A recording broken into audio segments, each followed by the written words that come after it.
Acongojado por el frío, por el hambre, quizá por una guerra perdida, el hombre se instala a veces en parajes tan inhóspitos y hostiles que ha de multiplicar por 10 su esfuerzo para desarrollar una civilización, una cultura.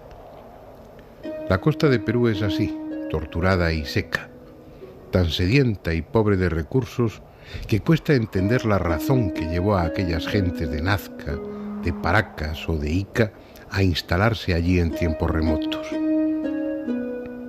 Sin embargo, como si esas dificultades hubiesen constituido un desafío a su inteligencia y a su deseo de evolucionar, fueron capaces de crear varias de las culturas más desconcertantes y sofisticadas de América. No dispusieron de piedra para levantar colosales edificios, como en el interior del continente, y los que construyeron de barro y estuco se los tragó el desierto y la lluvia, que cada medio siglo se derrama tormentosamente. Pero se las arreglaron para dejarnos a los hombres del futuro evidencia suficiente del alto grado de civilización que alcanzaron.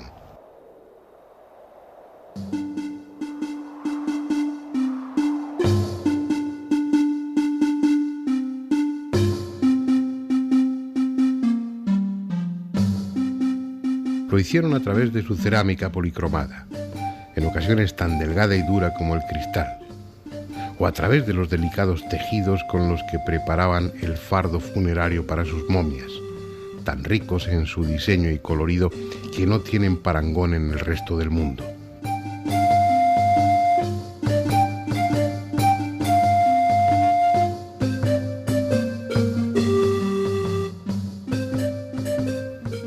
Pero lo hicieron también sobre el suelo, transformando algunas de sus áridas pampas en tableros de dibujo con los que impresionar a sus dioses. Y a nosotros, que sin serlo hemos empezado a recorrer el espacio que antes solo a ellos pertenecía, el aire. Ahí están las célebres pistas de Nazca, tan familiares para los amantes de los misterios arqueológicos y al mismo tiempo tan desconocidas. Muchos siglos viejas y casi nuevas para los hombres de hoy, porque hace tan solo algo más de 60 años que fueron descubiertas pese a estar como están a la vista de todos. Fue en 1939 cuando Paul Kosok, de la Universidad de Long Island, las descubrió al sobrevolar esta zona en avioneta, estudiando los antiguos sistemas de regadío. Y no fueron descubiertas antes porque la pampa colorada está fuera de las rutas aéreas y sus líneas y dibujos, sus geoglifos, que ese es el término técnico, tienen precisamente la característica de estar hechos para verse solo desde el aire, destinados a su contemplación por los dioses o por gentes capacitadas para volar. Dibujan su absurda geometría sobre las llanuras de Nazca, yendo de ninguna parte a ningún sitio. Caminos para no ser transitados que se cruzan en cualquier dirección. Carreteras imposibles que nadie utilizó jamás, terminándose bruscamente o prolongándose inacabables en el horizonte. Desde ese año de 1939, en que Paul Kosok las observó por primera vez en su auténtica dimensión, han sido ya sobrevoladas miles de veces sin que su misterio haya sido pese a todo resuelto. La pampa colorada de Nazca es una faja de terreno de unos 50 kilómetros de longitud, situada a más de 400 kilómetros al sur de Lima. En su mayor parte es una extensa llanura, pero la erosión ha formado quebradas y pequeños valles. Toda ella está cubierta con líneas y dibujos. Alguien, hace un tiempo indeterminado, trazó una enorme red de líneas impecablemente rectas que a veces divergen de puntos concretos, pero que en su mayoría parecen realizadas sin razón alguna. Entre ellas se incluyen espirales, líneas en zigzag, rectángulos, trapecios y figuras de animales, mamíferos, insectos, aves, reptiles y hasta hombres de extraño aspecto. Un caos de figuras y líneas dibujadas en diferentes épocas, en ocasiones superpuestas y en otras casi irreconocibles. Los trozos de cerámica encontrados y restos de algunas estacas de madera clavadas al final de una o dos líneas, permiten situarlas cronológicamente en el siglo V o VI de esta era. Así pues, puede afirmarse sin demasiado riesgo que son contemporáneas a un pueblo bien conocido por arqueólogos e historiadores con ese mismo nombre, cultura nazca. Sin embargo, nada hay en esa cultura que refleje conocimientos muy diferentes a los de otros pueblos que habitaron la costa de Perú hace 1500 o 2000 años. Prestaban gran atención a su atuendo, como reflejan los elaborados peinados de sus momias. El nivel que alcanzaron en metalurgia era aceptable, como se deduce del material encontrado en sus tumbas: máscaras de oro y plata, adornos, brazaletes, dijes.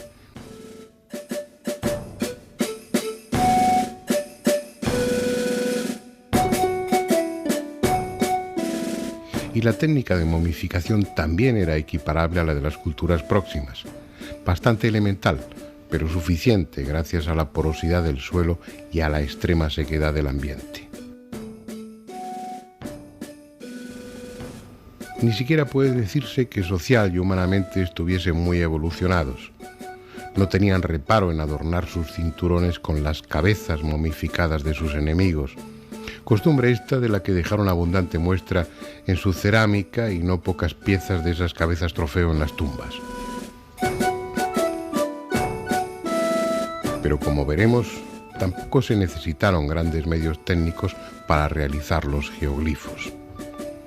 La costa meridional de Perú tiene una línea de cerros y pequeños montes al oeste y las grandes estribaciones de los Andes al este. En medio queda una larga cuenca que durante milenios ha recibido los productos de erosión procedentes de ambos lados. Ese material, que es el que constituye las pampas encajonadas, es de tierra fina, de color claro. Posteriormente, violentos aluviones cubrieron ese terreno con otro material distinto. Piedras de diferente tamaño, desde guijarros a cantos rodados, de color rojizo, por su alto contenido en óxido de hierro. Es ese color el que precisamente da a la llanura su nombre de pampa colorada.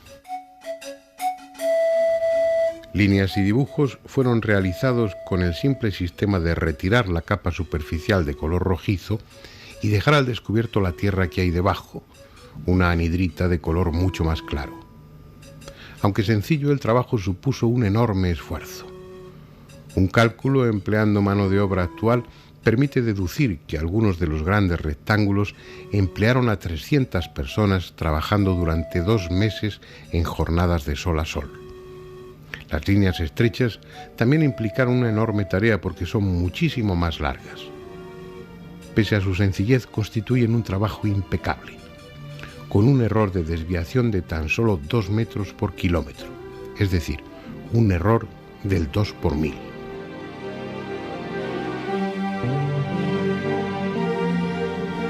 Por su parte, aunque más complejas, las figuras de animales, cuyo tamaño va de 50 a 150 metros, pudieron ser realizadas sin recurrir a una visión aérea, aplicando la correspondiente escala. Pero si sabemos con poca posibilidad de equivocarnos cuándo y cómo se hicieron, el por qué, la razón de tanto esfuerzo, sigue siendo un misterio.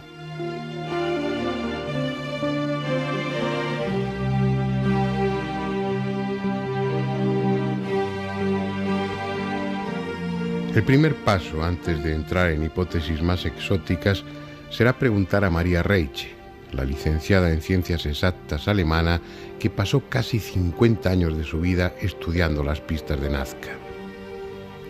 Ya no está, murió no hace mucho tiempo, pero en mi archivo guardo algunas de las entrevistas que le hice a lo largo de los años en el hotel de turistas de Nazca, donde el gobierno peruano había dispuesto para ella una habitación permanente.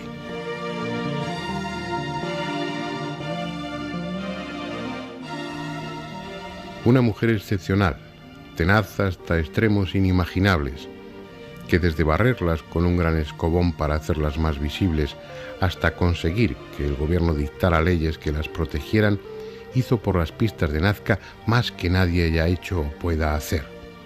Sin embargo, ni siquiera su hipótesis astronómica es válida. En 1967, el Instituto Smithsoniano encargó al astrónomo Gerald Hawkins un estudio de la posible relación de las líneas con la posición de las estrellas. Utilizando un preciso teodolito, se determinaron 186 direcciones de esas pistas. Los datos fueron enviados a una computadora de Cambridge que buscó la relación con los astros más importantes visibles desde Nazca durante un periodo que iba desde el 5000 a.C. hasta el 1900 de nuestra era. Solo el 20% de esas direcciones determinadas por las líneas se correspondía con el orto o el ocaso de alguna estrella. Y dado el gran periodo considerado, casi 7000 años, hay motivos para pensar que ese 20% es más fruto de la casualidad que de otra cosa. Habrá que seguir buscando una explicación para el enigma de Nazca, pero será en la segunda parte del documental. Más breve porque el tiempo así lo exige, pero posiblemente más inquietante.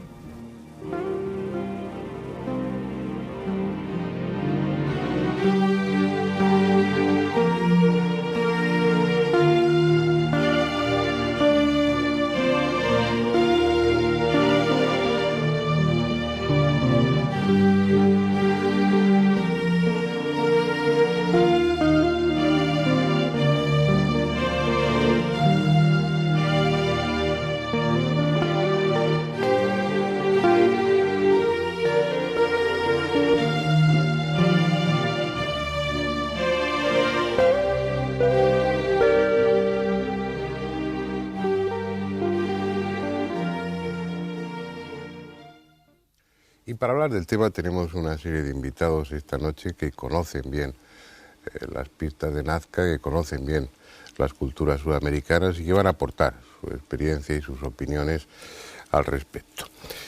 Comenzando por mi derecha, Pablo Villarrubia, ya ha estado en estos coloquios en alguna otra ocasión. Él es brasileño, es un periodista especializado en temas extraños, vamos a decirlo así, y que conoce muy bien América. La ha recorrido en gran parte y ha escrito muchos artículos sobre esas culturas desaparecidas. Si vamos a hablar de un tema como es el pasado peruano, pues lo lógico es tener aquí con nosotros a un peruano, en este caso Edgar Bedoya. Él es abogado, máster en periodismo, pero bueno, es un profundo conocedor también de las viejas culturas de su país y en concreto Nazca es un lugar que conoces. ¿Has vivido allí incluso? Nazca representa pues, una parte importante del Perú, conjuntamente pues, con todas las reliquias históricas que hay. Y por supuesto, vivir en el Perú llama muchísimo la atención, aquellas líneas, aquellas pistas tan grandiosas y por supuesto sí, lo he seguido con mucho interés. Bueno, ahora hablaremos de todo ello. Iker Jiménez, que es director adjunto de la revista Enigmas, periodista, también especializado en los temas extraños, que hace pocos meses has estado también en Nazca, has estado pateando aquella zona y bueno, viendo los últimos acontecimientos, las últimas noticias al respecto. Y Andrés Averasturi, al que cuando no está echamos mucho de menos. No me extraña. Yo también y tú no has estado en Nazca porque hay que ir en avión. Claro, yo no hubiera aprovechado las pistas de Nazca ni cuando tuvieron algún fin. Bien, lo que es evidente es que las pistas o las llamadas pistas de Nazca están ahí, en la Pampa Colorada y extendiéndose aún más a otras zonas. También está claro que son visibles desde el aire. Desde los cerros cercanos, pues uno puede tener una idea aproximada, pero es evidente que eso no está hecho para contemplarse a ras del suelo, sino desde arriba. La primera pregunta o el tema a debatir inicialmente sería ¿para qué se hicieron, en vuestra opinión, esas pistas, esos geoglifos, que sería el término correcto? Venga, ¿quién abre el fuego? Bueno, puedo empezar a decir... Estás en tu casa, Edgar, y no te dejes cohibir por estos periodistas, tú también lo eres, así que... Bueno, se está derramando últimamente mucha literatura al respecto. Hay pues una serie de estudiosos que intentan explicar. Por otra parte también están las versiones de los vecinos, de los moradores de aquellas zonas, y de todos, pues, en todos los centros escolares también se narran pues, leyendas o historias pues, recogidas por historiadores peruanos. La causa es algo que, bueno, pues como todos los enigmas del mundo, hay hipótesis, ¿no? Y como decía pues, un escritor, como por ejemplo JJ Benítez, hablaba sobre las hipótesis, lo que hacen es arrojar unos rayos de luz, pero no iluminan en su integridad para dar conocimiento a ello. Podemos comentar pues, muchas explicaciones al respecto, ¿no? Por ejemplo, en la época antigua, a finales del siglo XV, pues ya se recogieron pues, algunos datos, ¿no? Pero el primer trabajo importante, una hipótesis de trabajo, pues es la que recoge Luis de Monzón. Luis de Monzón pues, hace referencia en sus crónicas a que recoge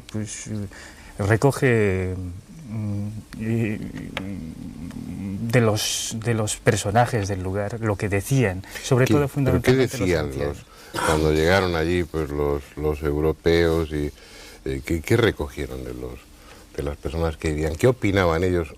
¿Sabían que existían las pistas de Nazca o no lo sabían? ¿No se les había olvidado la gente que vivía allí? Bueno, habría que diferenciar momentos, ¿no? Cuando llegaron los conquistadores, pues los conquistadores no conocieron aquello y los indios no estaban en disposición precisamente de comunicar nada a los españoles, porque en principio pues se erigieron como al principio pues como amigos, pero luego como enemigos, ¿no? Entonces no estaban en situación de comunicar.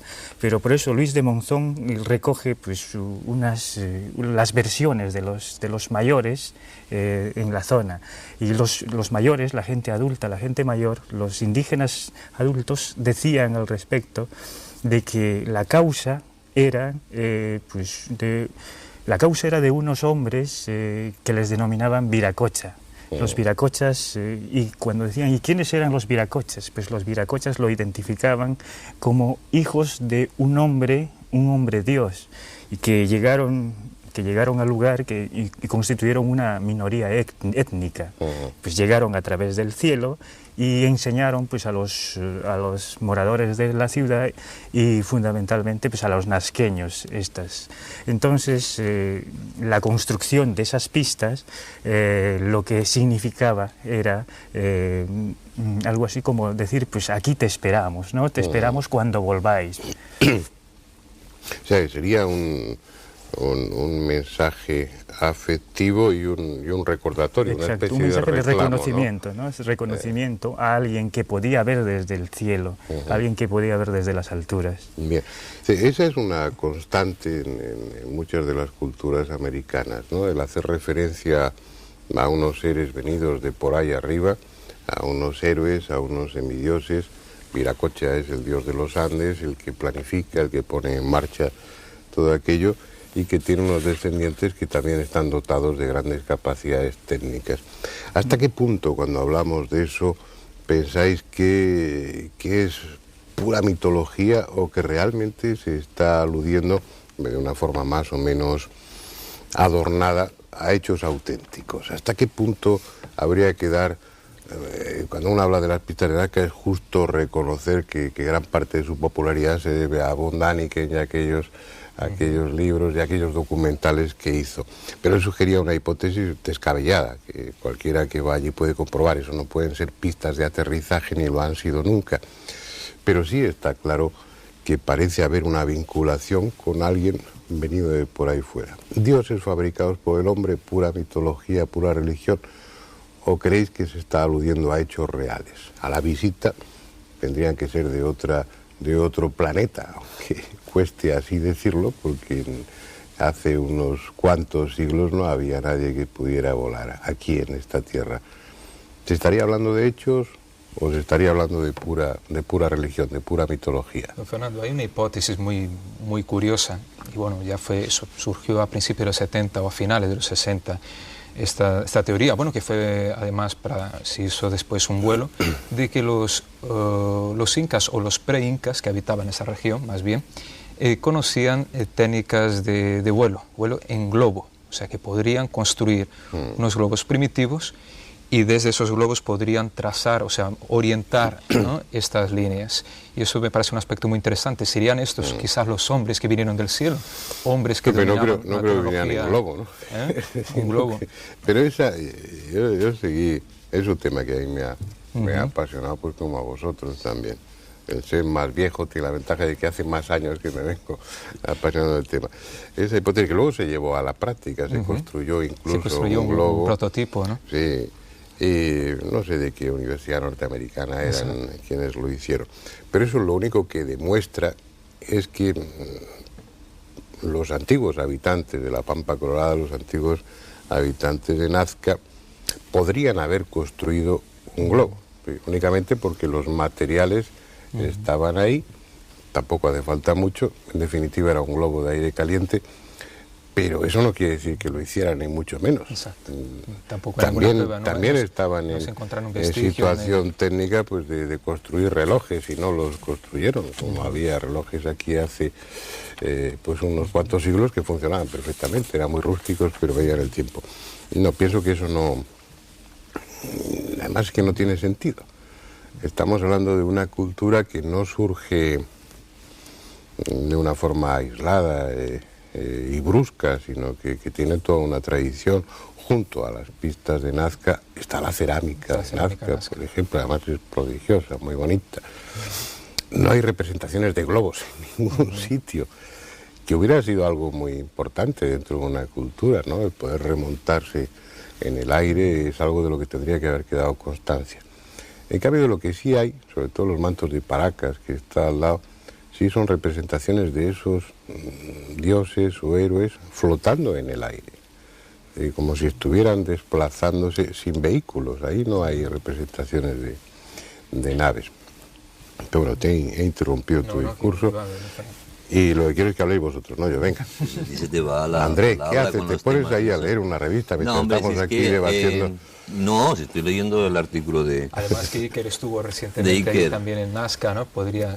Pero que uno se deja ver estas cosas y dice, pues hombre, pues sí, todo esto puede ser, pero claro, esto es como cuando vas en todos los pueblos, dice, mira, en la sierra se ve la mujer muerta, ¿no ves? Entonces, uno ve una montaña y siempre ve la figura que le digan que ve, como si ves el cielo, ves las nubes, la figura que quieren que veas, porque bueno, está ahí el degollador o no sé qué, no, pues vale, pues, si tú dices que está el degollador, a mí no me lo parece, pero yo creo que ves con una fe previa en todo eso, pues yo desde la erosión, desde unas determinadas circunstancias climatológicas, hablo de las pistas fundamentalmente, no ya de los dibujos y todo lo demás, ¿no?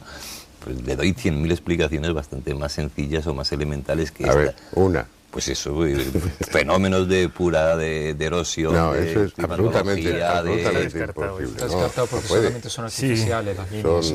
Son geométricas, no es una, sino hay centenares. Bien, y luego, no hombre, eso es, y además la técnica no es difícil, es retirar el cascajo de encima y dejar el suelo, la negrita. Sería limpiar una raya, una línea. Que bueno, eso lo ha hecho el hombre, eso sí es evidente. El tema es ¿para qué? ¿Para qué crees tú que hace eso? Para nada, yo creo que no lo ha hecho. Vamos, yo no creo que hayan perdido el tiempo haciendo estas cosas. Y es que, como estáis siempre con medias palabras, decir, ¿queréis que han venido los platillos volantes o qué? No lo sé, estamos buscando una explicación. A ver, al final ¿qué decidís? Yo no. A mí me gustaría pues, hablar un momento sobre la historiadora, bueno, digamos que es la matemática alemana Maria Rietzsche. Es una mujer que llegó al Perú a mediados de los años 40, más o menos en los años 45, y ha dedicado 45 años de su vida al estudio de estas pistas de Nazca, de estas líneas de Nazca. Se la conocía como la bruja de las Pampas. Y recientemente, bueno, falleció hace un año y un poco más. Sí. El gobierno peruano la condecoró y la nombró pues como la dama de Nazca, precisamente por sus profundos estudios sobre la materia y por su dedicación, ¿no? Es una ciudadana alemana, matemática, pues se desplaza al Perú de vacaciones y de pronto pues se queda. Es como para decirle, ¿no? Mucha gente le decía, pues, ¿qué hace una matemática alemana en un sitio como este, ¿no?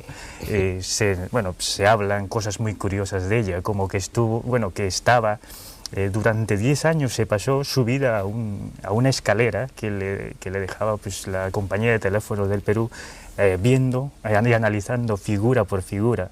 Esta señora pues prácticamente pues, hizo una limpieza y un barrido pues, de estas pistas, y en sus conclusiones pues habla de un calendario gigantesco, Las conclusiones que le da fundamentalmente pues no son a cuestiones pues de ovnis ni seres de otros planetas, simplemente habla de un calendario gigantesco que se construyó con dos fines, ¿no? Uno pues con conocimiento y otro con fines religiosos. En lo que se refiere pues, a conocimiento, hace referencia pues, a que las líneas que apuntaban al horizonte corresponderían a la caída del sol en el momento de los solsticios, sí. Un periodo pues, que coincide con el inicio de las actividades agrícolas en esas fechas, ¿no? Perdona, Edgar, te voy a cortar un poco, sí. Porque eso ya se expone en el documental. Sí. ¿Tú conociste a María Reiche? No tuve la suerte de conocerla. Sí, pero bueno, sí conoces sus trabajos. Sí, ¿no? Conozco sus trabajos, sí. El problema de María Reiche, a la que se le debe todo tipo de honores y respeto, pues si ha habido alguien enamorada profundamente del Perú, ha sido ella, y si ha habido algún investigador que ha entregado su vida a una causa como las pistas de Nazca, pues ha sido ella. Yo creo que hay pocas personas así repetibles como ella. Lo que pasa es que a mi juicio María Reiche estaba condicionada por un planteamiento inicial. Ella lo que buscaba era datos que confirmaran la función astronómica de las pistas. Y efectivamente hay varias de esas pistas que coinciden con el orto o el ocaso del Sol o de alguna estrella importante. Lo que pasa es que se hizo, si yo no recuerdo mal, pues hace ya bastantes años se hizo un estudio con ordenador viendo la coincidencia de líneas con momentos astronómicos importantes, pues era solamente un porcentaje. Es decir, con toda seguridad, como tú exponías, algunas de esas líneas coinciden con la salida o con la puesta del sol en determinadas fechas, en los solsticios o en los equinoccios, pero hay otras muchísimas más que no coinciden. Y luego yo me hice una pregunta, no sé si te la habrás hecho tú, ¿dónde se colocaba el astrónomo para observar? En el globo. Sí. En el globo. Sí, es cierto, tiene muchos detractores, ¿no? Fundamentalmente pues respecto a ello, aunque eran amigos, decían ser amigos, por ejemplo, JJ Benítez. Sí, yo he estado con María Reiche en muchas ocasiones y hemos hablado mucho sobre el tema, y ella era una mujer magnífica, pero era de piñón fijo, como decimos, que ella tenía un criterio y no quería saber nada más de otras posibles interpretaciones, y todas las objeciones que se le podían hacer y que no se le hacían, pues obviamente por respeto y porque bueno, ella estaba en su derecho y con elementos de juicio suficiente para opinar lo que quisiera, pero las razones en contra de su tesis, pues bueno, no las prestaba atención, no era muy... Sí, por supuesto. Pero podemos hablar también... Perdona, no, yo si me lo permites, Fernando, igual voy a discrepar un poco con Andrés. Está viendo dibujos y yo creo que... Es que sois fantásticos poniendo pie. Dice izquierda, el astronauta saluda al cielo. Arriba, las escafandras, y son dibujos absolutamente infantiles, típicos de esa escultura. Y hombre, tú quieres ver aquí una escafandra, pues no. Pero probablemente yo voy a discrepar con Andrés, si me permites, esas palabras, ¿no? Porque dice, estas figuras... se les llama así, no porque lo sea. Perdona, Fernando, estas figuras que él dice que son erosiones, resulta que tras 40 años de investigación son patrimonio de la humanidad. No hay otras en el mundo como estas. No, he dicho las figuras, hablaba de las pistas.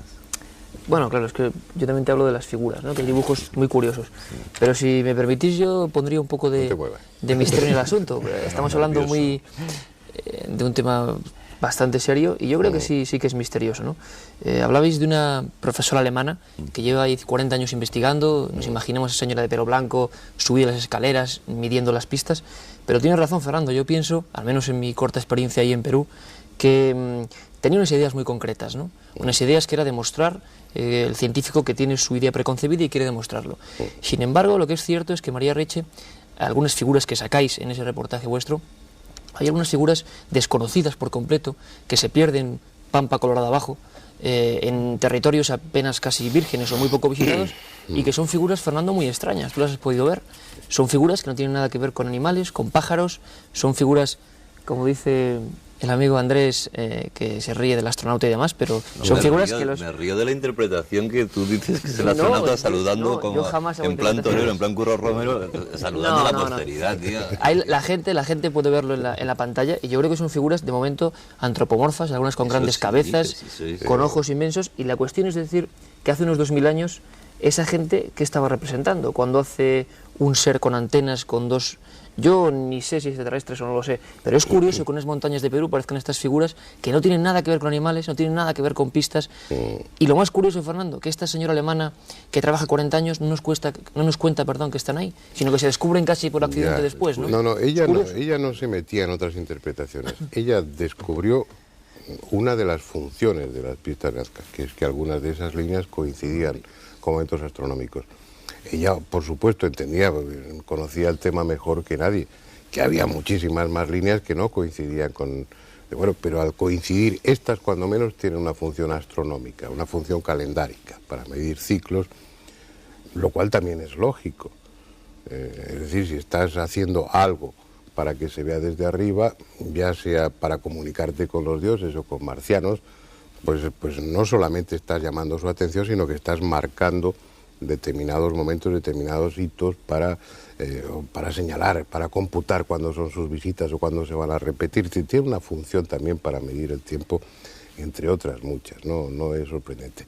Tú te coges la Gran Pirámide, pues su función no es la de ser un calendario, pero sin embargo está perfectamente orientada, alineada y está marcando momentos astronómicos importantes.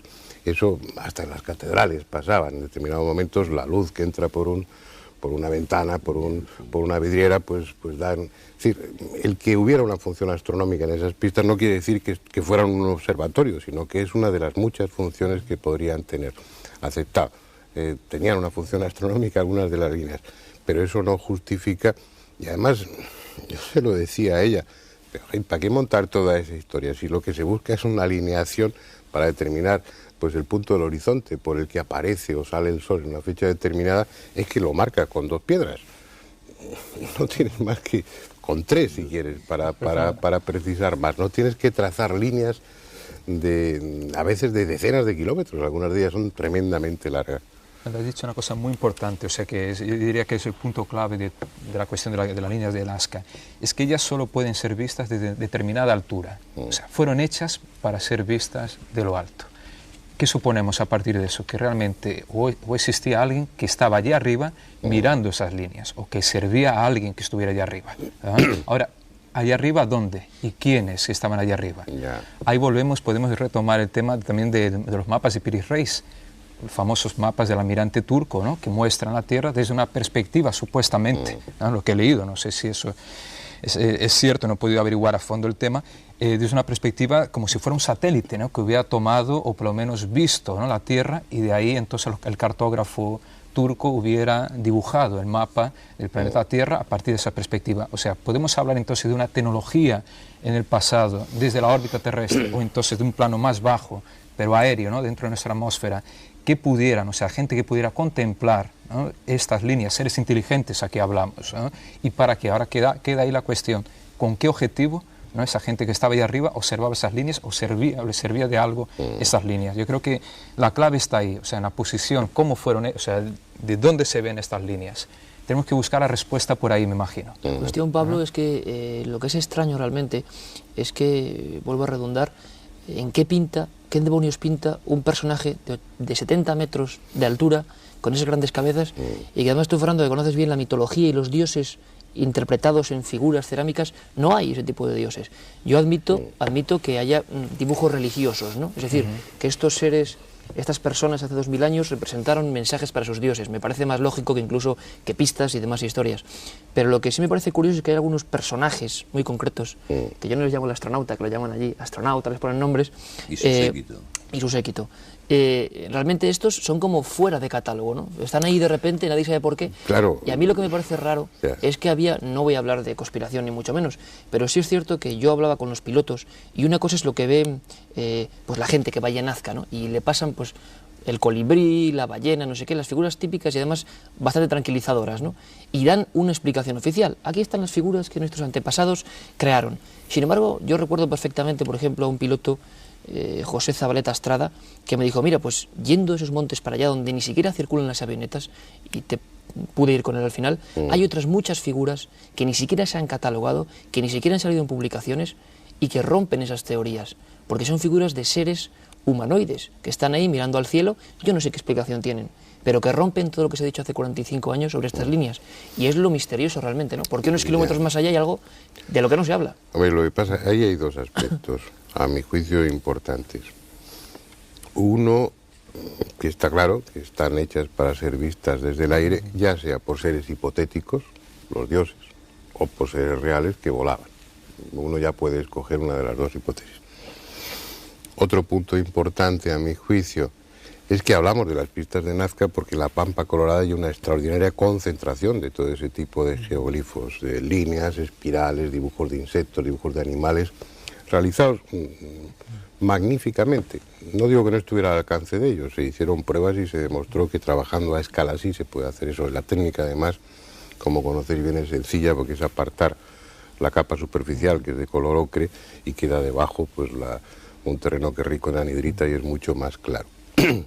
No tenían problema para hacerlo. Pero es un diseño tan elegante, tan ahorrando tantas líneas, están hechas como cuando uno traza dibujos sin levantar la punta del lápiz del papel, ¿no? Bueno, eso tampoco es sorprendente porque esos pueblos tenían unos criterios estéticos peculiares pero extraordinarios. Pero no puedes aislar la Pampa de Nazca, la Pampa Colorada, del resto de la cultura que había en esa zona y más al sur. Si tú sigues en esas montañas, pues en efecto hay otras representaciones, pero es que te vas un poco más al norte y se meten en el desierto de Cucaje, llegan también. Pero es que te vas al sur, Chile, y toda la zona norte de Chile tiene geoglifos de otra factura, con otro estilo diferente, pero con la misma, exactamente con la misma función. Solamente se pueden ver desde el aire. Y ahí sí que parecían todavía ser más explícitos porque había flechas señalando direcciones, porque había muchas representaciones de seres también extraños. Pero si nos basamos solamente en la forma, podemos caer en el mismo error de Däniken, que terminaba viendo astronautas pues en todo lo que... Esto parece un astronauta, y a lo mejor pues lleva una mochila con el oxígeno y lleva además... Y es porque el hombre nos había tomado el trabajo de estudiar esa cultura, de ver la simbología, de ver los aspectos religiosos y de ver el resto de la iconografía de esa cultura. Si tú te coges y te vas, bueno, un poquito más abajo, al lado, a Paracas, a la cultura de Paracas, te vas a encontrar seres todavía más raros que esos que aparecen representados en los montes. Quiere decir que son marcianos, para hablar coloquialmente, o son representaciones antropomorfas, que eran muy frecuentes, no porque tuvieran el capricho en los países americanos de representar a los dioses con dientes, de felino o con alas de águila, no es porque existieran, sino porque juntaban atributos de una forma simbólica en esos personajes. Entonces, si nos basamos solo en la forma, corremos el riesgo de pasarnos un poco. Si hubieran tenido realmente contacto físico con seres de otro planeta, y esos seres de otro planeta, respondiendo a la imagen que tenemos de ellos, eran distintos, los habrían representado en vasijas, los habrían representado en tela, los habrían representado de mil maneras distintas. Y ahí están esos hombres alados, ¿no? Pero lo que es más probable, pero son hechos aislados y que sí, pueden, simbólicamente tienen otras explicaciones.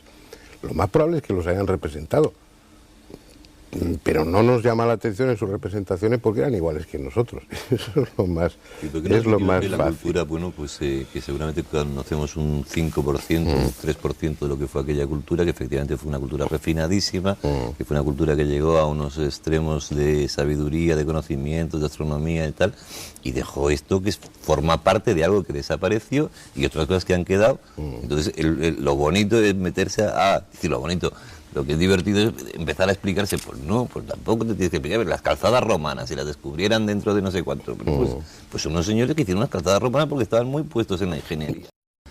Pues si les parece bien a ustedes, vamos a ver la segunda parte del documental y luego continuamos el coloquio.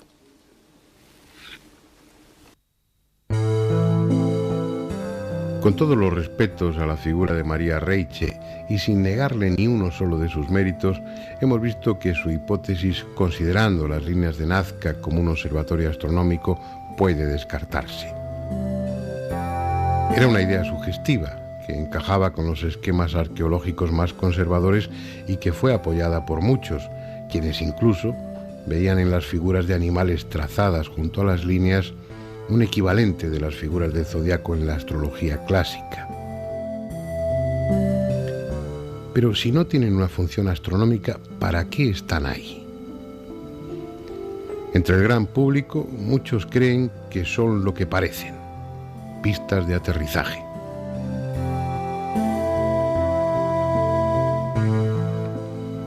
Es una hipótesis que lanzó el suizo von Däniken hace más de 30 años y contó, y aún cuenta, con numerosos seguidores. Según él, los alienígenas, los antiguos dioses maestros del pasado, construyeron una o dos pistas para el aterrizaje de sus naves y cuando pasado el tiempo se fueron, los antiguos habitantes de Nazca trazaron el resto de pistas y dibujos como un reclamo para que ellos volvieran. Lo cierto es que en la Pampa Colorada no hay ninguna pista apta para el aterrizaje. Solo se ha quitado la capa superficial de piedras y guijarros oscuros para dejar al descubierto la tierra clara de debajo. No están allanadas y mucho menos cimentadas. Por otra parte, es ridículo imaginar que los presuntos extraterrestres usasen vehículos que necesitaran pistas para aterrizar o despegar, como si fuesen aviones convencionales. Cuando se va a colonizar un planeta, lo menos que debe pedirse son naves de aterrizaje vertical. Hasta nuestros modestos artefactos espaciales lo hacen. Algunos, como es el caso de William Isbell, abogan por tesis conservadoras, tan del gusto de las revistas de divulgación científica pretendidamente rigurosas, aunque su idea resulte tan absurda como las de Däniken. Para Isbell, las pistas y dibujos de Nazca no servían para nada. Simplemente se hicieron para que la población estuviese ocupada en las épocas de poco trabajo agrícola y así no tuviesen tiempo ni ganas de procrear. De esa forma no nacían más niños de los debidos y el índice demográfico se mantenía estable. Por su parte, Johann Reinhard deduce que las líneas formaban parte de un complejo culto a la montaña madre y señalaban en su mayoría cerros sagrados. Pero la palma se la lleva, a mi juicio, el egipcio afincado en Suiza Henry Stirling, tan buen fotógrafo como mal investigador. En un extenso trabajo publicado en 1983, pretende convencer al lector de que pistas y líneas estaban hechas para extender en ellas los larguísimos hilos que servían de urdimbre para tejer los mantos con que luego envolvían a sus momias. Y así podríamos seguir durante horas, porque sobre los geoglifos de Nazca se ha escrito mucho, aunque con desigual fortuna. La única verdad es que nadie sabe realmente su significado. Están hechas para ser vistas exclusivamente desde el aire, por lo que es lícito deducir que su mensaje, sea cual fuese, está destinado a dioses, pájaros u hombres capaces de volar. Pese a que, como se ha demostrado, las gentes de Nazca habrían tenido recursos para construir globos, no lo hicieron. Una conquista técnica de esa envergadura no pasa desapercibida y estaría representada hasta la saciedad en telas, cerámica y piedra. Si hubo gentes que se desplazaban por el aire en aquellos tiempos, no fueron los habitantes de la Pampa Colorada. Tampoco es sensato considerar esos dibujos como una exclusiva de aquel pueblo. Otros muchos de la costa del Pacífico hicieron lo mismo, con distintas técnicas, pero con idéntica intención.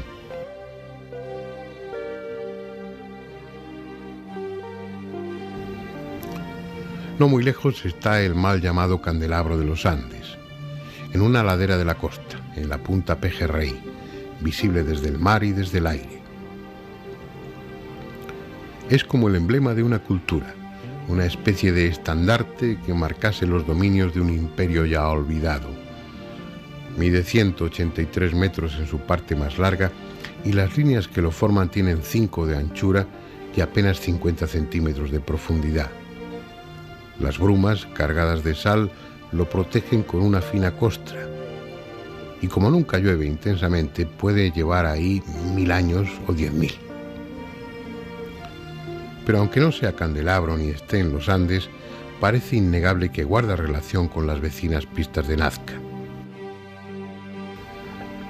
Quizá la clave se encuentre oculta en los extraordinarios mantos de Paracas, otra cultura de la misma zona, en esos tejidos de medidas descomunales realizados con una técnica hoy imposible. Hay representada toda una mitología indescifrada en la que abundan extraños seres voladores.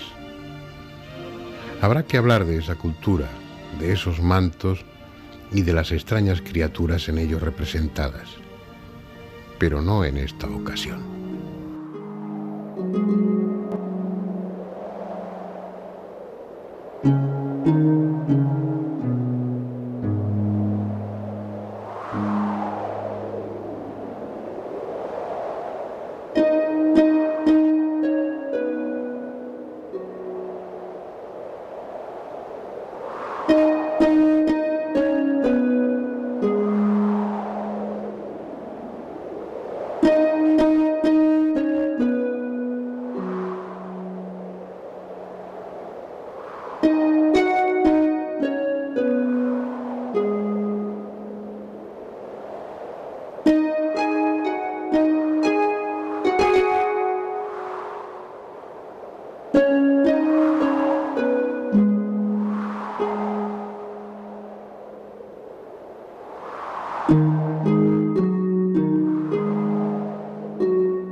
En esta segunda parte voy a procurar no intervenir, pero luego me llaman la atención. Todas las opiniones mágicas y te has quedado con la mía.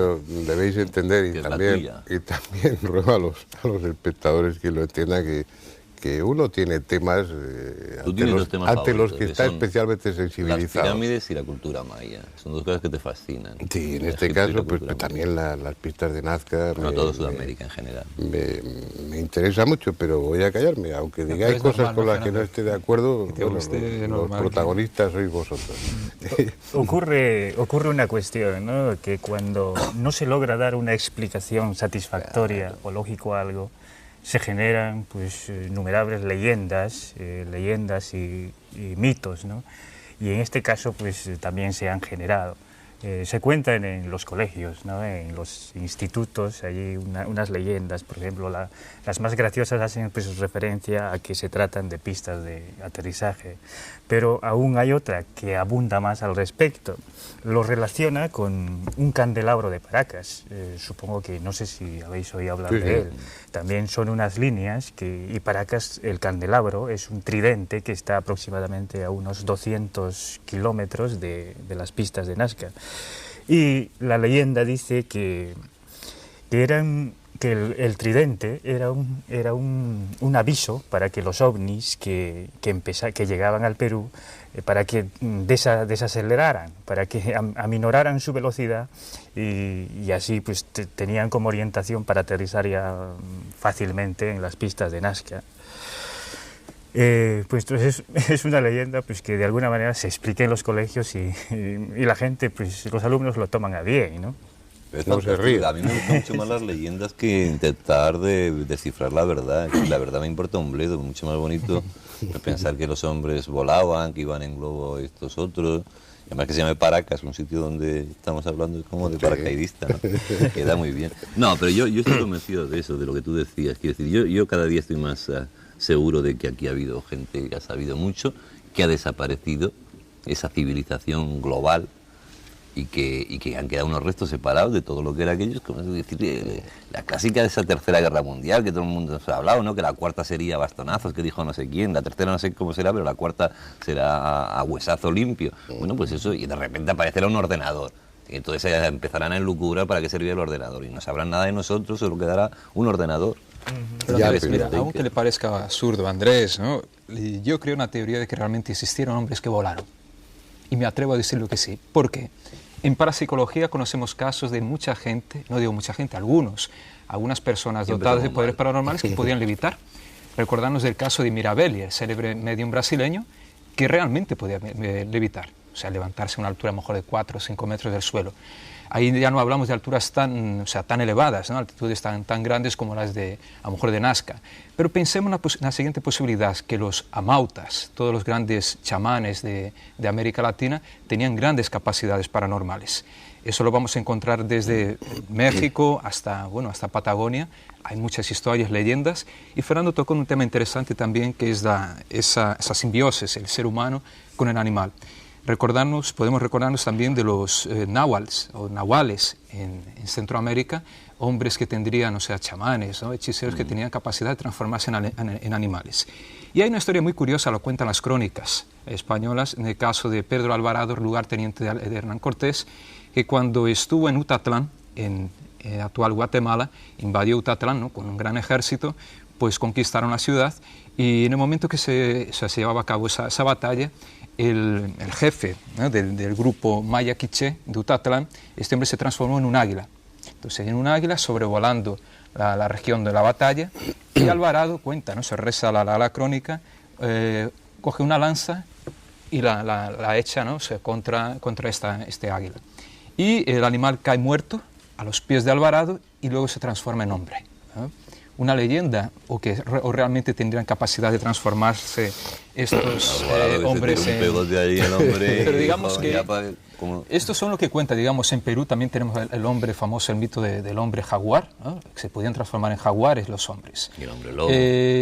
Pero digamos que eso sea realmente un aspecto más fantasioso de la historia. Digamos que estos hombres realmente podrían volar, pero por capacidades paranormales. Podían desarrollarlas a tal punto de que podrían levitar a una altitud realmente considerable, a tal punto de orientar la fabricación o por lo menos el dibujo de estas líneas. Pensemos en esa posibilidad. Yo creo que no es tan descabida, tan descabellada. Si realmente en pleno siglo XX se han registrado casos de levitaciones, ¿por qué no en el pasado? Y personas, digamos, con unas capacidades mentales, rituales, capaces de inducir a estados de trance y también a un estadio paranormal capaz de levitar, ¿no? Producir este efecto. A mí me parece curioso porque Andrés, por ejemplo, no ha estado allí. Pero recuérdame que luego te pongo un tratamiento.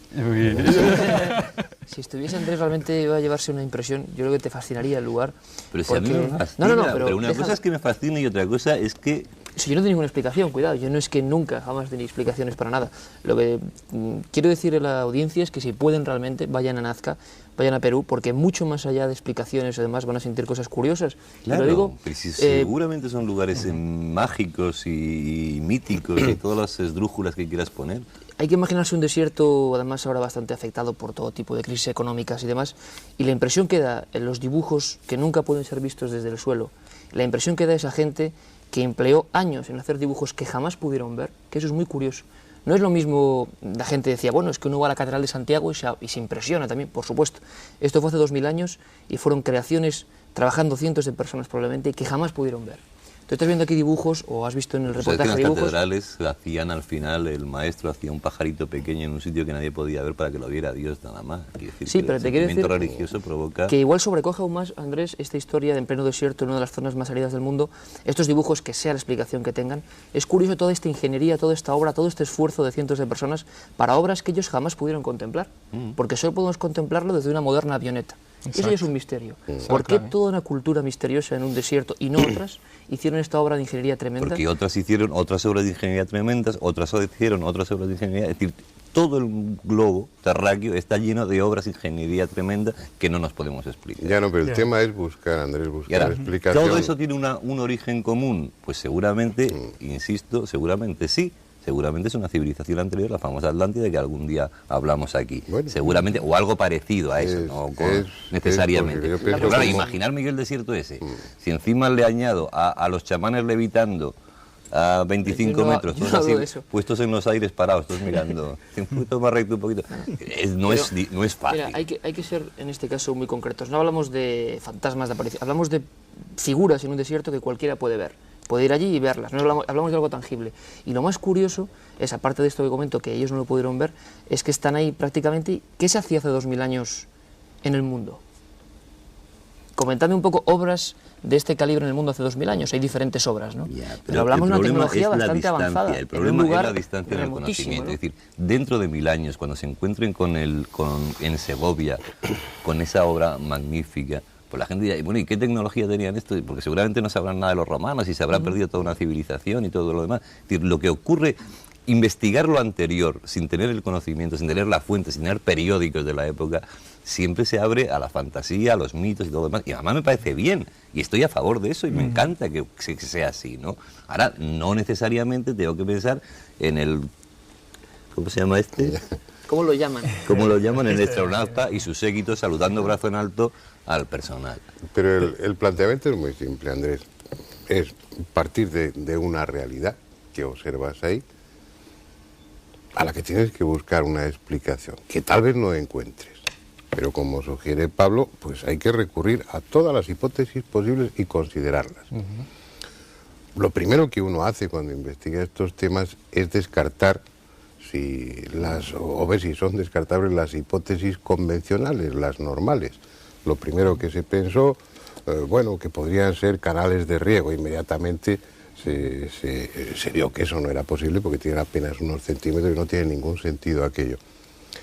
El trabajo de los investigadores, de los especuladores en este caso, y de especular también es muy lícito, claro. Es eso, es tratar de imaginar para que no sabemos, ninguna de las conclusiones que se saquen aquí pues van a ser válidas, pero sí estamos aquí para dar hipótesis. Yo creo que hay un hecho fundamental que crea gran confusión, ¿no? El hecho es de que nos encontramos, cuando viajamos al Perú, y pues vamos a conocer a los indígenas que se supone que son descendientes de los incas, gente que no sabe nada, gente, pues digamos, de analfabetos. Entonces, lo que lleva precisamente a esa confusión es gente que sabía muchísimo hace 1000 años o 2000 años y gente que no sabe nada ahora. Entonces por eso comentabas, Andrés, le decías si probablemente dentro de 1000 años llegaran y vieran aquello, pues entonces ya nos sorprendería porque ya hay una relación de que la gente de ahora sabe, ya sabemos que saben, pero allí nos encontramos con gente que no sabe nada, que son analfabetos directamente pues, descendientes de los indígenas de aquella época, ¿no? Entonces, digo de no intervenir, pero es que no tengo más remedio, no me obligáis. Yo te diría, Edgar, que ni los de ahora ni los de antes tampoco sabían. no sabían... El conocimiento, me refiero a que ahora tu pregunta estás hablando de un nivel cultural bajo y de desconocimiento de todo aquello por parte de una gran parte de la población. Exactamente igual, hace 1000 años, 1500, 2000, porque el conocimiento no era algo que estuviera repartido a la población, el conocimiento estaba limitado a la casta sacerdotal, que eran los únicos que realmente... Ahora han cambiado aparentemente las cosas gracias a los medios de comunicación y hay muchos libros y no pasa tanto como entonces, pero ten la seguridad de que en esas épocas, en América y en Europa, el conocimiento estaba limitado, estaba reducido y además custodiado ferozmente por las castas sacerdotales, que eran los que realmente sabían el porqué. Y el pueblo, todos los curritos de a pie, lo que hacían y lo que hacíamos era, pues bueno, lo que nos decían. Nos juntábamos ahí no sé para qué, en la fecha que el sacerdote decidía, pero ellos eran los que tenían el conocimiento. Sí, en ese aspecto sí tienes razón, ¿no? Por ejemplo, el imperio incaico, había una etnia, una casta, que eran los orejones, por ejemplo, que eran los directamente descendientes de los incas. Y luego estaban los amautas, que habían estudiado con los orejones, digamos, y habían aprendido, que eran los que enseñaban pues, la arquitectura, la medicina y todo, ¿no? Y los que practicaban en aquel entonces, pues... todos estos adelantos. Entonces, a lo mejor fenecida esta clase, entonces desaparecieron todos los conocimientos. Podría ser. Y la cuestión sería de dónde provienen esos hombres, o si eran de la Tierra, o si eran extraterrestres. El tema que estamos quizá también, Fernando, lo que ocurre con las pistas de Nazca es que no estamos hablando solo de un caso concreto, sino de un país en general, de una comarca que tú conoces bien, que está llena de misterios. Igual también se contagia un poco, porque es un misterio más. Las pistas de Nazca es un misterio más que casi engloba con lo que tú hablabas. Tú hablabas un poco, Andrés, de una extraña tecnología o de una gente... Claro, es que uno va a Perú... ¿no? Antigua, desconocida, desaparecida. Va a Perú unos kilómetros más arriba prácticamente y se encuentra con otras obras de ingeniería misteriosas, curiosísimas, que tú bien conoces, como las construcciones ciclópeas estas de Sacsayhuamán, a miles de metros de altura, en condiciones de oxígeno terribles, sin conocer prácticamente la rueda y perfectamente... Es decir, eran arquitectos que quizás sorprende mucho el estado actual del país en general, y bueno, que hubiera estos tremendos científicos, porque al menos para hacer esas construcciones era muy curioso. Perú es un país plagado de misterios de este tipo, de construcciones que dices, caramba, cómo estos tíos a 4.500 metros hicieron estas murallas gigantescas, estas construcciones terribles, estos templos, y yo creo que es todo una amalgama también, ¿no? Bueno, pero eso también lo puedes extender, no hablo ya de Perú, que como otros países actuales de América tienen un pasado maravilloso, incomprendido en muchos aspectos, parcialmente conocido generalmente, detrás del que había una técnica y sobre todo unos conocimientos científicos de quitarse el sombrero, a nivel de astronomía, de matemáticas, de medicina y también, como decía Pablo, de técnicas de introspección. Hablamos de los sacerdotes y los sacerdotes no era gente que se dedicara a oficiar en las ceremonias, era gente que se pasaba su vida preparándose y que tenía un conocimiento de los recursos de la mente como no podemos imaginar, pues como podrían tener algunos místicos aquí en Europa o como pueden tener algunos hindúes. Es decir, era gente dedicada a eso. Pero aparte de esas circunstancias, es que si hay una constante en ese reclamo hacia seres de arriba, lo hay en Europa, lo hay en Estados Unidos, te encuentras con otras características, con otra técnica, con otra morfología, pero te encuentras pues desde el caballo blanco de Hutchinson, no sé exactamente cómo se pronuncia, pero vamos, en Inglaterra hay varios ejemplos, en Estados Unidos también lo hay, figuras que solamente se ven desde el aire, como hablábamos también en el norte de Chile. Hay un reclamo o una llamada de atención o algo, y la cuestión dirigida hacia seres superiores, la cuestión es si estamos hablando de dioses sin más, es decir, entidades fabricadas por el hombre, puramente metafísicas, o estamos hablando de seres de carne y hueso, aunque su carne y hueso sea otra sustancia ajena a la nuestra. Y esa es la cuestión. ¿Por dónde os inclináis? Yo me inclino evidentemente por dioses metafísicos, claro, por la necesidad que tiene el hombre a partir del miedo, del asombro, de ver todo lo que ocurre, de buscar una solución a eso. Bien. Y de, evidentemente los dioses están arriba y los demonios están abajo, porque de arriba viene la lluvia, la luz, el día, el sol, y de abajo viene las tinieblas. Es una hipótesis sumamente razonable. Entonces, la función, ¿para qué harían esas cosas? ¿Para qué trazarían esas? Pues en la primera tormenta que vieron, porque yo me imagino siempre al primer hombre en la primera tormenta, en la primera noche de los tiempos, ¿no? El tío que de repente ve que aquello se empieza a oscurecer todo, que empiezan a caer unos rayos que no sabe lo que es, porque ahora es muy fácil entender una tormenta, pero imagínate. Entonces, naturalmente, el pánico que les entra y empiezan a hacer peticiones y empiezan a crearse dioses, pero tú ya te he contado yo esta historia miles de veces. Empiezan a crearse dioses, entonces para calmar la ira de los dioses, que es una frase típica y tópica de las películas y todo lo demás, pues entran desde las cosas inverosímiles desde nuestro punto de vista, porque no tenemos las fuentes de donde era. ¿Esto qué significa? Pues seguramente algo de eso, alguna razón tendrá, pero no una razón extraterrestre. ¿Por qué no? Porque yo no me la creo. Es una hipótesis de trabajo. Claro, pero con hipótesis de trabajo no se puede admitir afirmando todo. nada aquí, ni Iker, claro, ni yo, nadie. O sea, pero es una hipótesis que tenemos que tener en consideración. ¿Por qué es tan sorprendente esa hipótesis? Me pregunto Pero yo. pues porque ya te lo he dicho miles de veces, el día que bajen en el centro del pueblo y me digan hola, buenos días, somos los extraterrestres que estamos dando la paliza desde hace 200.520 años, porque ya me contarás desde cuándo están, según las teorías, dando la paliza a los extraterrestres, entonces ya diré, pero vosotros tenéis algo que ver con lo del Perú y con lo de las pirámides. Pues sí, fuimos nosotros. Ah, bueno, pues encantado, mira, me habéis quitado un peso encima. Mientras tanto, ¿cómo era lo que tú inventaste? Que se vayan a hacer... Cósmicas puñetas. Pues bueno. que se vayan a hacer cósmicas puñetas. Yo no tengo por qué acudir cada vez que no sé algo a los extraterrestres. Acudo a la ignorancia y punto. No, No, simplemente eso. Es muy curioso que, bueno, yo no sé si hay extraterrestres o no los hay, pero lo cierto es que en la ¿Tú sí pampa crees? de... Yo no sé si creo o no. Que sí. No. Y no lo sé, vamos. Soy un ignorante también. La cuestión es que en la Pampa Colorada de Nazca, hablando de estas líneas, no solo tenemos como tema misterioso estas figuras extrañas. Habría que indagar un poco y uno simplemente empieza a hablar con los propietarios de venetas que pasan ahí todo el día. Hay que decir, lo habéis explicado, pero bueno, que las venetas cruzan diariamente todas esas y descubren de vez en cuando otras nuevas líneas. Son meros datos, ¿no? Pero hay un montón de personas absolutamente honorables. Hablando con ellos, yo recuerdo, intimando un poco con algunos de ellos, me contaban algunas experiencias que están ahí, yo no sé cómo calificarlas, pero francamente sobrecogedoras, ¿no? En Nazca ha habido varios accidentes, hubo uno hace un par de años donde murieron varias personas, y se tomaron unas medidas diferentes, se hicieron rutas concretas, pero antes cada uno volaba por donde quería, iba, y varias personas, varios pilotos me contaron experiencias, entre comillas, ovni, vamos a llamarlas así, realmente fascinantes, ¿no? Desde haber sido perseguidos, incluso Luis Muguerza, uno de los pilotos, de haber sido perseguido por una especie de disco, él llamaba así, plateado. Él me juró por sus hijos que no creía en nada de esto y seguía sin creer. Pero él dice, yo te puedo jurar que ahí estaba ese objeto, que me persiguió durante varios minutos por las pistas de Nazca, que hay un montón de compañeros que también lo han visto, pude entrevistar a varios de ellos, y era una cosa prácticamente común. Los pilotos de las líneas de Nazca, cuando se adentran en algunos lugares, han visto estos objetos. ¿Qué son? Yo ahí no lo sé, Mira qué curioso, pero al menos es un misterio más dentro ahora de ese lugar, ¿no? Mira, la conexión que hay entre zonas arqueológicas y el fenómeno ovni, aparentemente, ¿no? Porque tenemos el caso de los crop circles, ¿no? O sea, los círculos de los campos de trigo de Inglaterra.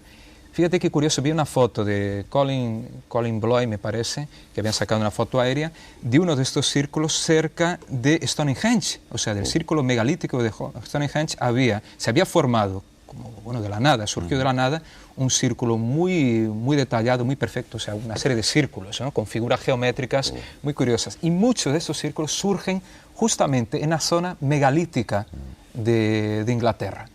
O sea, la conexión entre supuestamente fenómeno ovni, porque nadie comprobó hasta ahora que realmente fueron los ovnis que hicieran estas formaciones circulares, ¿no?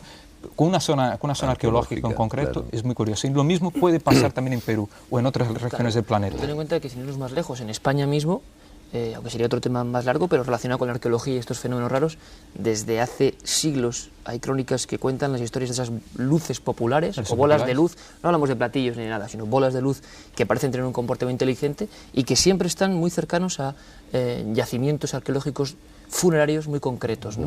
Entonces quizás también, tú bien sabes, Fernando, que toda la zona de Nazca está repleta de huacos, pero no quiero hablar, ¿no? De huacos, de momias, de cuestiones funerarias que están ahí, ¿no? Y también como al igual que en España, en un montón se podría hablar de eso, de relación entre esos yacimientos y esas luces, en Perú también hay esos testimonios. Pero a mí me gustaría, pues estamos dejándole intervenir poco a Edgar, ya queda muy poquito tiempo de programa, pero me gustaría saber qué opináis los peruanos de esta especie de de invasión interpretativa que hacemos otros sobre vuestro pasado. Si eso lo compartís en alguna medida, si os molesta un poco que los investigadores busquen, no sé, un pasado tan exótico y tan extraño al Perú, o lo compartís. Se comparte, fundamentalmente porque en el Perú, digamos, no existe una dedicación de las personas hacia lo que ya tiene, ¿no? Prácticamente el peruano ha nacido con misterio ya, ¿no? Ha nacido con misterio y con sufrimiento, dado su historia, ¿no? Entonces, pues acepta de buen grado a los historiadores y otras personas. De hecho, los grandes descubridores de los antepasados peruanos pues son extranjeros. Entonces, sí, lo que de alguna manera pues hacen es crear, como comentábamos, ¿no?, una serie pues, de hipótesis, pero de todas maneras el peruano se inclina muchísimo más, de que inclusive, pues bueno, se inclina mucho sobre que se trata de ovnis, de extraterrestres. De hecho, últimamente está surgiendo una corriente de que en las montañas, por Junín, y en las montañas también de Nazca, hay personas que tienen contacto, dice, y no son personas, digamos, que de alguna manera pues, se dude de ellos, ¿no?, sino son pues, estudiosos de la materia. Incluso un sacerdote pues, decía que tenía pues, relaciones con seres de otros planetas. Y bueno, pues se acepta, digamos, se acepta la situación y se ve venir, como dices, ¿no?, a ver pues, hasta dónde nos lleva esta situación. Yo creo que bueno, que eso quedaría muy bien para terminar, y que enlazaría un poco con lo que comentaba Andrés. Allí se contempla con más naturalidad esa hipótesis, porque es que el fenómeno ovni allí es muy frecuente, mucho más frecuente que aquí. Ahora mismo, además. Es que bueno, no es algo que transmitan las agencias de noticias, porque ya no es noticia el fenómeno ovni. Pero te coges los periódicos, la prensa de Perú, y bueno, la cantidad de avistamientos ovni es mucho mayor porcentualmente que la que pueda ser en este momento en Europa. Entonces planteas una hipótesis exógena, un origen exógeno de todo eso, teniendo ese otro elemento actual también exógeno como son los ovnis, bueno, pues cuesta menos. En fin, volveremos la semana que viene con otro tema. Procuraré hablar menos porque luego me critican y se meten conmigo. Pero en cualquier caso yo creo que ha sido muy interesante.